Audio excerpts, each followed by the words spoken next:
قبولیت دعا کا نسخہ: جو شخص سورہ فاتحہ 100 بار پڑھ کر دعا مانگے، حق تعالیٰ اس کی دعا قبول فرمائے گا انشاءاللہ۔ آخری عشرے کی ہر رات یہ عمل ضرور کریں۔ سبحان اللہ و بحمدہ 100 مرتبہ ہر رات پڑھیں، سمندر کی جھاگ کے برابر گناہ معاف ہوتے ہیں۔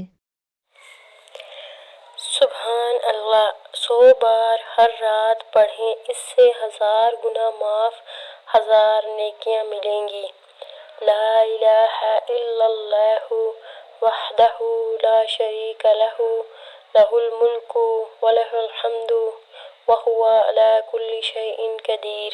100 مرتبہ پڑھنے سے 10 غلام آزاد کرنے کا ثواب، 100 نیکیاں لکھی جائیں گی، 100 برائیاں مٹا دی جائیں گی، پورا دن شیطان سے حفاظت میں رہیں گے۔ سبحان اللہ۔ جملہ حاجات اور مقاصد کی تکمیل کے لیے صبح و شام اول و آخر 3 بار درود شریف، کم از کم 41 بار یا ارحم الراحمین پڑھیں۔ تمام حاجات غیب سے پوری ہوں گی۔ اس عمل کو اپنی زندگی کا معمول بنا لیں۔ ایک حدیث میں بھی ہے کہ جو کوئی یا ارحم الراحمین پڑھتا ہے تو حضور صلی اللہ علیہ وسلم فرماتے ہیں کہ اللہ تعالیٰ اس کی دعا ضرور قبول فرماتے ہیں۔